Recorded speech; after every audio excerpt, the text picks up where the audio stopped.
What's crackin', Skullbells TV? We're doing hockey stick twists today because they are an excellent move for the internal and external obliques as well as the rectus and transverse abdominis. In other words, your abs. You don't have to use a hockey stick, of course, but we do because we are hockey players in this house. Most people use a broomstick, and in that case, you'll want to shift it to the side just a little bit so that you can distribute that weight evenly.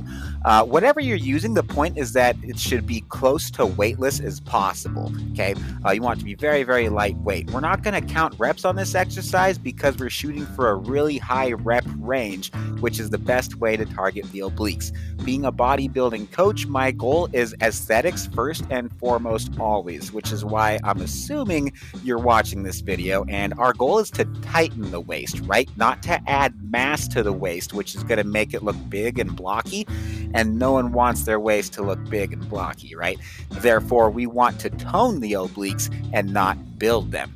Instead of counting reps, I found it more practical to pick a really good song to jam out to and then set your timer for 1 to 2 minutes wherever your starting level is at, and then focus on your breathing technique instead of counting such high reps. So start with what you can do, whether it's 1 or 2 minutes, and then work your way up from there. Personally, I do sets of 2 minutes right now. Just make sure that each workout you try to push yourself a little bit harder. Breathing as slow as possible, okay? Breathe in through your nose always and out through your mouth only when you have to. Fun fact, look at your pet cat if you have one. If not, your neighbor probably has one. And here's why. Cats and lions both breathe through their noses always, unless they roar or unless they eat. Kevin Stock talks about this on his podcast a lot. Lions and humans have almost the exact same digestive system and therefore are best consuming the same foods and a lot of times living and eating the same way, right? So breathing through your nose helps your central nervous system to stay relaxed and focused so that you don't feel like you're in a fight or flight state of mind. When your cortisol levels get too high, you can notice and you can feel exactly when this happens. You're going to sacrifice the hard work that you put into your diet by struggling to burn fat, not to mention your sleep quality will go downhill really, really fast. Muscle control. Squeeze your abs the whole time you are doing this. Use quick, explosive movements like you see me doing, and use your obliques to stop your body from twisting all the way around. The easiest way to do this is to think of keeping your waist as tiny as possible. And also, if you are a competitive bodybuilder, this exercise is really going to enhance your posing game because it'll get your obliques diced up for show day or picture day, whatever you're cutting body fat for, and you're going to develop better muscle control when you're on stage and flexing your abs, particularly in the side triceps and the obliques poses. Thanks a lot for watching, y'all. Catch you next week with another workout video here on Skullbells TV, so make sure that you are subscribed to the channel for that. As always, for workout motivation, you can check out the supersetyourlife.com podcast. My wife and I publish every Monday and every Friday on that, and as of the last 5 or 6 episodes, it's actually me playing all the music, and so if you like it, great. If not, send me an email. Wednesdays, Carnivore Coach's Corner, deep dive into nutrition with my co-host and competition prep. That's Richard Smith from Wales, England. Okay, I'm going to plug links to both of those in the show notes of this video. Look for us on either channel because we never miss a week. All right, everybody, thanks a lot. God bless, and we'll catch you soon with another workout video. Cortisol isn't the demon that it's made out to be. And we can get into this, later if you want to. Cortisol is essential, especially if you're carnivore, by the way. The next questions that we have are all about cortisol, so this is a perfect segue. Rock on, man. Let's keep going with it. Awesome. So, what is the question on cortisol? Cool. It's 5 kind of long questions. Can I let you finish what you're saying about it and then ask these ones? Jump on with these because this may be I can combine them all together. Okay. So this is a question from Peter Jeffs. He's from Florida. He's a Nashville Predators hockey fan. Which other than that, he's a really cool guy. We're just not fans of that hockey team here. But his question's on cortisol, man. He would like to know how does cortisol affect muscle growth and recovery in natural bodybuilding? What roles does cortisol play in muscle-sparing breakdown during intense training? Can elevated cortisol levels hinder fat loss? And how does that impact bodybuilding goals? How does the carnivore diet influence cortisol levels compared to other diets?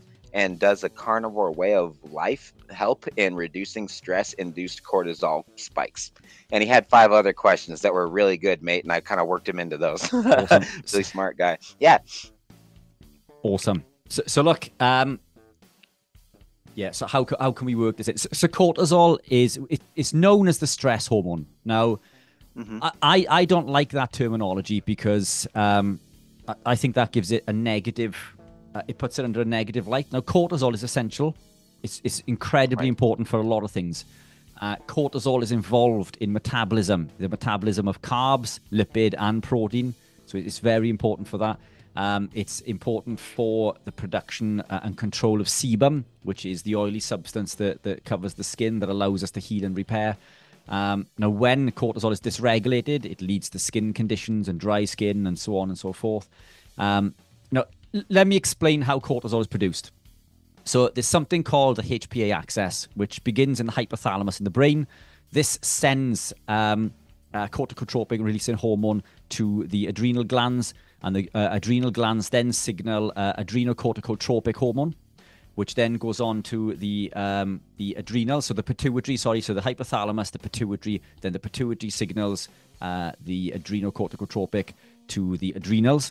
Then the adrenals will release adrenaline, which is fantastic. This is a short-lived response. And then through a system called GAS, which is General Adaptation Syndrome, the cortisol is elevated to a sustained level to allow us to confer a benefit. So what it does then, it does a number of things. It sends a negative feedback loop to the pituitary and to the adrenals to stop producing cortisol because we don't want prolonged periods of cortisol production. But when cortisol is produced, it blunts insulin. So it blocks insulin and allows us to use glucose. So i.e. when we are training, we can utilize the energy from glucose. And again, this is why, we do not need eggs.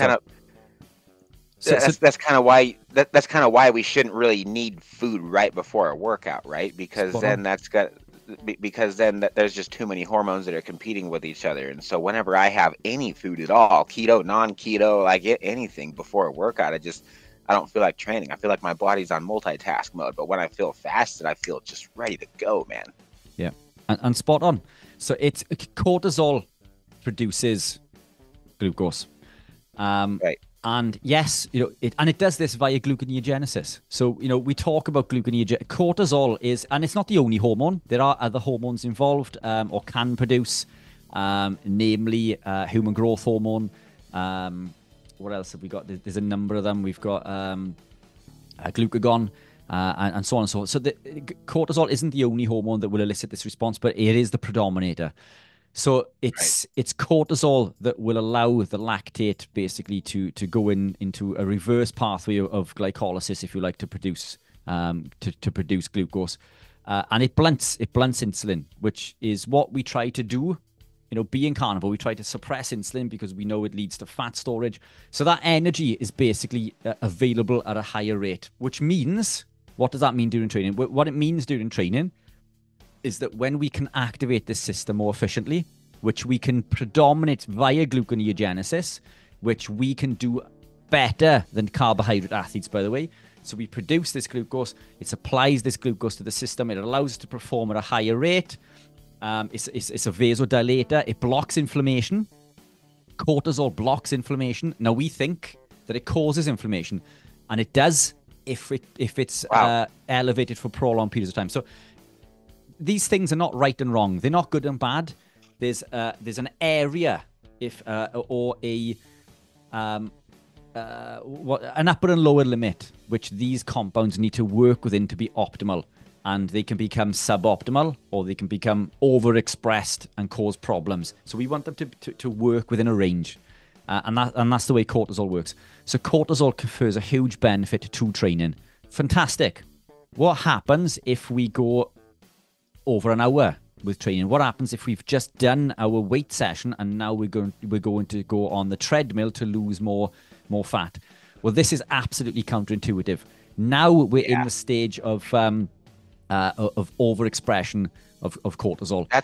That's why I was so hungry. Sorry to interrupt you, man. That's why I was so hungry. My last competition prep, all the cardio that I did was right after my training because all the other bros in the gym were doing it. And finally, I figured it fucking out, man. They do it because they're on gear. You can do it when you're on steroids because then you're sidestepping everything that you're saying it happens to your body naturally. Because when you send your body an anabolic signal and then a catabolic signal, what do you expect to happen? I was having sweet cravings and sugar cravings all the time. I stuck to my diet, but it was hard. Now I'm sticking to my diet and it takes no effort and I'm doing no cardio. Yeah, it's a lever that many of my clients will implement just purely by changing the timings of their workouts, i.e. split training weights in the morning or cardio, whatever you want, and doing the other 6 to 8 hours after. Same training, same amount of time. In fact, they confer more benefit on reducing the time. We don't want it to go over an hour. Ideally, 45 minutes, I think, is probably optimal. But what happens is with this so we've benefited in the short term with this cortisol. It's allowed us to heal, repair, train, block inflammation. Fantastic. Now, the overexpression, it blocks this negative feedback. So as I said earlier, when cortisol is elicited, it sends a negative feedback signal to the pituitary and to the adrenals to stop producing cortisol. But what happens is the overexpression, it blocks this negative feedback and it sends a positive feedback, which means it drives cortisol into overdrive. Now, this is a problem. Chronically elevated levels of cortisol are catabolic. Chronically elevated levels of cortisol are catabolic at the site of your muscle. Therefore, training for beyond an hour, unless you are heavily supplemented with anabolics, is going to be catabolic. And it still is, even with the supplementation of anabolics, if you keep and continue to overexpress that pathway. So this is a delicate balance. It's not a case of more is best. We don't want to be training for prolonged periods of time. So in a nutshell, this isn't a stress hormone, in my opinion. Yes, it's released to a stress response. This is what training is, but it confers a benefit until it's been overexpressed. And then what happens? The continuous overexpression of this pathway, it leads to the inability of this pathway. It damages the pituitary, and it prevents that signal from the corticotropic releasing hormone or corticotropic hormone to be sent to the adrenals, and then we can no longer produce cortisol. And that is more damaging than increased levels. So low cortisol is more of a problem, especially if you're carnivore, because we need this pathway to produce glucose. So this is incredibly important. So that's one aspect, and that probably covers most of those questions. But in regards to does living the lifestyle reduce cortisol? Well, yes, it does, because it blocks many pathways in the body which allow us to be in a state of blocked inflammation. So we'll block NLRP3 inflammasome. So we're in far less stressed states from a mechanical point of view. We're also in less stressed states because of neurotransmitters. And I won't bore you too much with this, but tryptophan, phenylalanine, and tyrosine, these are amino acids. These are our aromatic amino acids that allow us to create things like serotonin, melatonin, dopamine, epinephrine, norepinephrine. If you don't have those hormones, you're pretty much depressed all the time, right? And when you're depressed, you're stressed, and then cortisol is elevated. So all of these factors, these are neurotransmitters. Neuro being the brain, So we need these transmitters for health and well-being. The animal proteins we consume that do not contain the phytic acid and the lectins and the cyanogenic glycosides and all of these other compounds that plants contain, they allow us to produce these neurotransmitters without being blocked and hindered, which is why earlier you alluded to the fact that less is best. It's more to do with what you've removed. Now the neurotransmitters are being produced. Now the body's healing and repairing. Now we're in a far less stressed state. So all of this research that says that low-carb ketogenic lifestyles increase cortisol are a fallacy. Dr. Chafee and I did a rebuttal to a paper that Dr. McCullough and Georgie Dinkoff released.